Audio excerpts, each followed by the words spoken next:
ہم تم سے بری ہیں، ہم تمہارے اعمال سے، تمہارے شرک سے بری ہیں۔ شرک پہ پردہ ڈالنا، ابھی یہی جو غیر متنازع بننا چاہتے ہیں، چونکہ لوگ ایسے لوگوں کو پسند کرتے ہیں، اللہ پسند نہیں کرتا، لوگ پسند کرتے ہیں، عوام پسند کرتے ہیں۔ مثلا جو اختلافات ہیں کہ نصیریت ہے، غلو ہے، جو شیعہ کے نام پر شرک ایک ترویج کیا جاتا ہے ممبروں کے اوپر، اس معاملے کو حل کرنے کے لیے یہ غیر متنازع بننے کا جو رویہ ہے، رجحان ہے، یہ کیا بیان دے رہا ہے؟ یہ کہہ رہے کہ علی کو اللہ نہیں کہہ سکتے، رب کہہ سکتے ہیں۔ یہ دونوں کو راضی کر دیا۔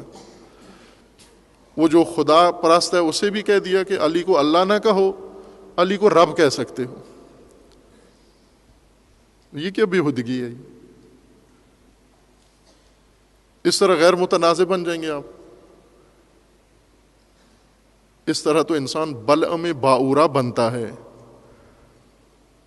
قرآن میں ذکر ہے نا بلعم باورا کا، وہ عالم، فاضل، عارف، عابد،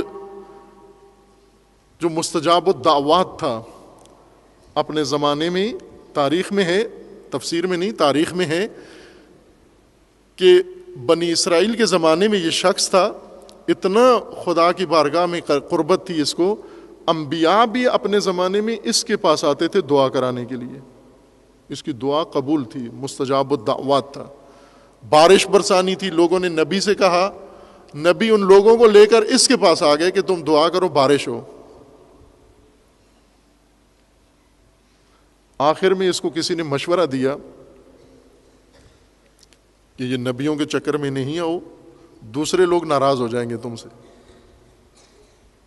یہ جو بالکل یک طرفہ جا رہے ہو تم، نبی لوگ جو کچھ کہتے ہیں اور آپ مانتے جاتے ہو، تو دوسرا جو سیکولر طبقہ ہے، لیبرل طبقہ ہے، بد عقیدہ طبقہ ہے، مشرک طبقہ ہے، ملحد طبقہ ہے، وہ ناراض ہیں آپ سے۔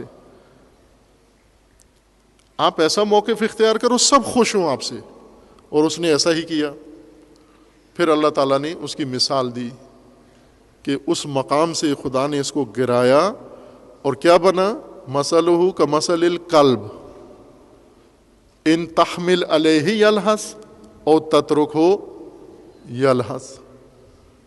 الہاس، زبان، پاگل باولا کتا منہ کھول کے جب زبان لٹکاتا ہے اور اس کی زبان سے وہ پانی کے قطرے گرتے ہیں، اس کو الہاس کہتے ہیں، یعنی گرمی کی شدت سے منہ کھول دینا پورا اور زبان باہر لے آنا، اس کو الہاس کہتے ہیں عربی زبان میں۔ یہ وہ کتا بن جاتا ہے الہاس۔ یہ بلعم باورا کی مثال قرآن میں خدا نے دی ہے۔ عالم تھا، وہ عالم دین تھا، اور غیر معمولی عالم دین تھا، مستجاب الدعوات تھا جب تک انبیاء کی راہ پر تھا، لیکن جب غیر متنازع بننا چاہا اس نے، پھر یلہث ان تحمل علیہ یلہث او تترکہ یلہث۔